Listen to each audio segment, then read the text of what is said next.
Renungan Pagi, Yesus Nama di Atas Segala Nama oleh Ellen G. White, 7 April 2024. Mari kita berdoa.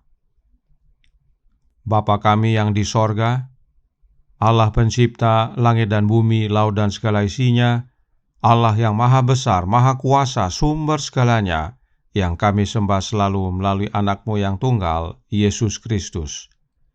Terpujilah Yesus, Anak Allah yang Maha Tinggi, yang adalah mata air berkat bagi kami.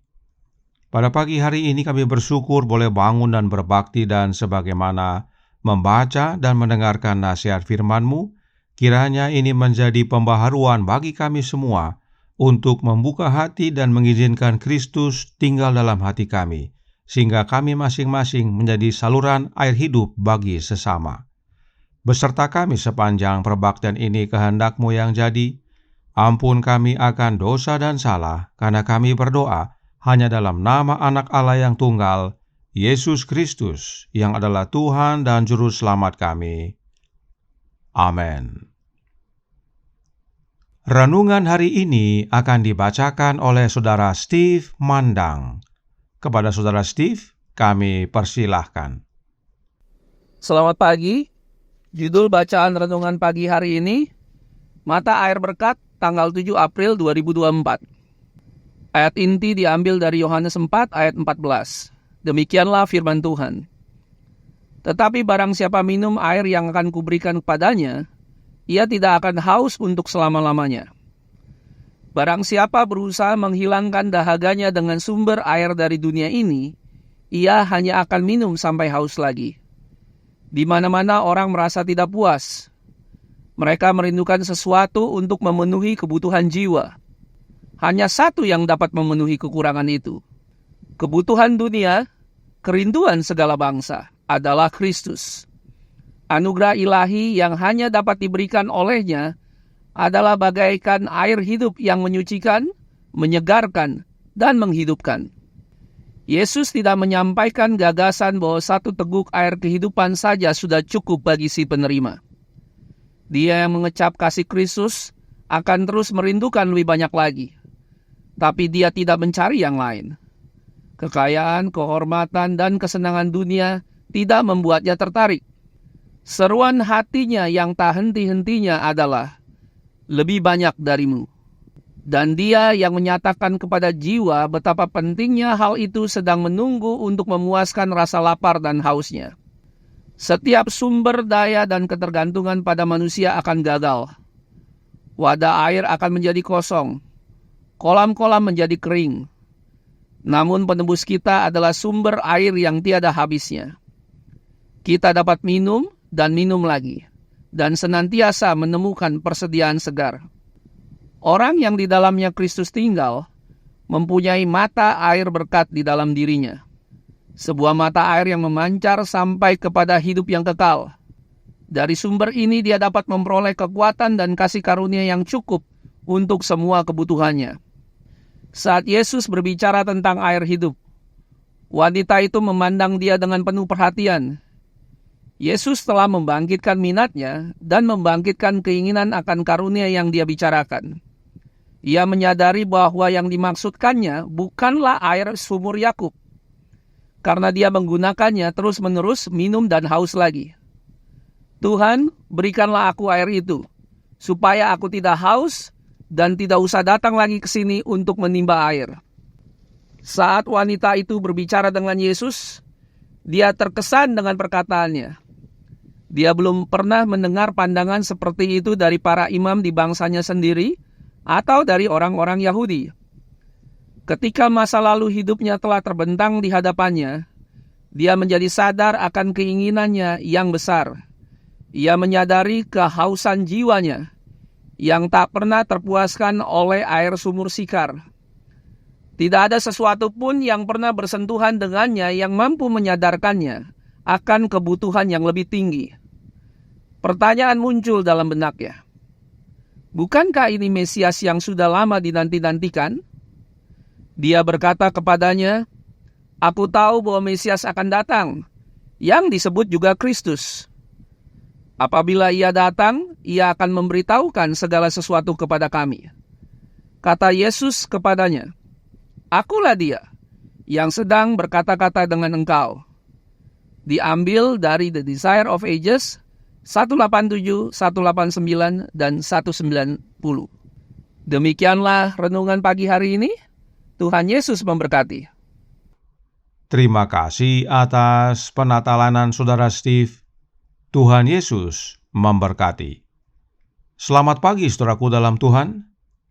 Satu hal yang renungan hari ini nyatakan yang penting sekali kita semua ketahui dan ingat adalah The Desire of Ages halaman 17 paragraf 4 berkata, Hagai menyebutnya kerinduan segala bangsa, dan kita bisa saja menyebutnya kerinduan segala zaman, sebagaimana Dia adalah Raja segala zaman. Kerinduan segala bangsa, kerinduan segala zaman adalah Yesus Kristus, Sang Raja segala zaman. Hanya satu oknum yang segala bangsa dan segala zaman rindukan, yaitu Yesus. Tidak ada yang lain. Nah, Yesus yang adalah kerinduan segala bangsa dan kerinduan segala zaman adalah juga mata air berkat. Roh Nubuat berkata dalam From Heaven with Love halaman 117 paragraf 5. Di mana-mana manusia merindukan sesuatu untuk memenuhi kebutuhan jiwa yang belum terpuaskan. Hanya satu yang dapat memenuhi kebutuhan tersebut, Kristus, kerinduan semua bangsa. Kasih karunia ilahi yang dilimpahkannya ibarat air hidup yang menyucikan dan menyegarkan jiwa. Hanya satu yang disebut kerinduan segala bangsa, hanya satu yang disebut kerinduan segala zaman, dan hanya satu yang dapat memuaskan jiwa kita, yaitu Yesus Kristus. Dialah mata air hidup yang menyucikan dan menyegarkan jiwa. Sekarang, bagaimana caranya agar kita dapat memiliki air hidup tersebut dalam hidup kita? Renungan hari ini menjawab dalam Jesus' Name Above All Names, halaman 107 paragraf 3. Orang yang di dalamnya Kristus tinggal mempunyai mata air berkat di dalam dirinya, sebuah mata air yang memancar sampai kepada hidup yang kekal. Dari sumber ini, dia dapat memperoleh kekuatan dan kasih karunia yang cukup untuk semua kebutuhannya. Jadi, satu-satunya cara untuk dapat menerima air hidup adalah dengan menerima Kristus tinggal di dalam kita. Sebab Yesuslah mata air berkat, sumber mata air kehidupan. Nah, tentang mata air kehidupan, Roh Nubuat juga berkata dalam Testimonies for the Church, volume 5, halaman 730, paragraf 4. Barang siapa meminum air hidup, ia akan mendapati bahwa di dalam dirinya terdapat mata air yang terus-menerus memancar sampai kepada hidup yang kekal. Roh Kristus yang ada di dalam dirinya bagaikan mata air yang memancar di padang gurun, mengalir menyegarkan semua orang dan membuat mereka yang siap binasa berhasrat meminum air kehidupan. Jadi, untuk dapat memiliki mata air kehidupan yang memancar dalam hidup kita, kita harus menerima Roh Kristus di dalam kita. Sebab Roh Kristus itulah mata air yang terus-menerus memancar sampai kepada hidup yang kekal bagi orang-orang yang berhasrat meminum air kehidupan. Inilah makna dari Kristus tinggal di dalam kita, yaitu oleh menerima kehadiran Roh-Nya Kristus di dalam hati kita. Karenanya, saudaraku dalam Tuhan, air hidup itu sama dengan roh. Alkitab berkata dalam Yohanes 7 ayat 38 dan 39, Barang siapa percaya kepadaku, seperti yang dikatakan oleh kitab suci, dari dalam hatinya akan mengalir aliran-aliran air hidup. Yang dimaksudkannya ialah roh yang akan diterima oleh mereka yang percaya kepadanya. Sebab roh itu belum datang karena Yesus belum dimuliakan. Jelas sekali bahwa air hidup itu adalah roh. Inilah kasih karunia ilahi yang Yesus berikan. Nah, Yesus dikatakan adalah mata air berkat, yaitu mata air kehidupan. Oleh karenanya, Yesus adalah sumber mata air berkat atau sumber mata air kehidupan. Lalu, air hidup itu sendiri adalah roh. Maka, Yesus adalah sumber roh. Itu sebabnya Roh Kudus yang adalah rohnya Kristus berasal dari Yesus atau keluar dari Yesus. Itu adalah rohnya Yesus itu sendiri. Ingat kembali pekabaran tentang getah pokok anggur. Inilah yang terjadi pada waktu Yesus dimuliakan oleh Bapa di sorga pada hari Pentakosta. Pada prosesi pemulihan itu, Allah Bapa mengurapi anaknya dengan minyak yang adalah lambang Roh Kudus. Bisa baca dalam Ibrani 1 ayat 8 dan 9, dan segera sesudah pemuliaan itu, Yesus curahkan rohnya kepada umat-umatnya yang sudah menantikan selama 10 hari. Inilah pengalaman jemaat mula-mula. Dan pengalaman yang sama dapat menjadi bagian kita. Karenanya Roh Nubuat menasihatkan dalam Fundamentals of Christian Education halaman 127 paragraf pertama. Minumlah sedalam-dalamnya dari sumber air keselamatan. Pergilah ke sumber air itu supaya kamu dipenuhi dengan kesegaran, supaya Yesus ada di dalam kamu, sumber air yang memancar sampai kepada hidup yang kekal. Yesus adalah sumber air, dan agar kita memiliki sumber air tersebut, maka Kristus harus ada di dalam kita, yaitu oleh kehadiran Roh-Nya. Kita tidak akan dapat memiliki sumber air hidup tersebut jika kita di luar Kristus. Sebab ingat, hanya satu kerinduan segala bangsa, hanya satu kerinduan segala zaman, hanya satu yang dapat memuaskan dahaga jiwa kita, hanya satu yang disebut mata air berkat atau mata air kehidupan, yaitu Yesus Kristus. Inilah pentingnya kita menerima Roh Kudus yang adalah rohnya Kristus. Dan roh ini, yaitu air hidup, kita dapat minum dan minum lagi dan senantiasa menemukan persediaan segar.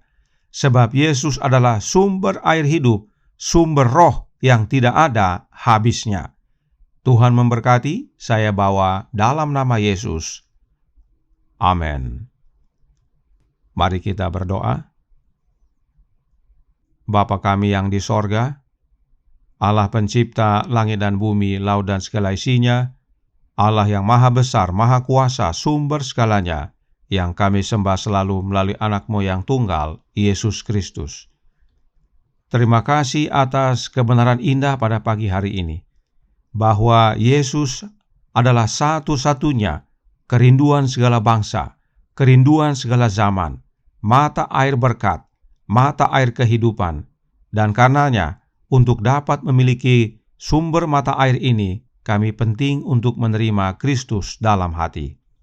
Karenanya tolong kami ya Bapa, curahkan roh anak-Mu dalam hati ini, dan biarlah kami semua mau buka hati agar Kristus berkuasa dalam hati kami.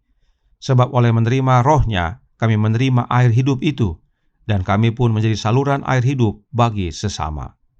Beserta kami sepanjang hari ini kehendak-Mu yang jadi, ampun kami akan dosa dan salah, karena kami berdoa hanya dalam nama anak Allah yang tunggal, Yesus Kristus, yang adalah Tuhan dan Juru Selamat kami. Amin.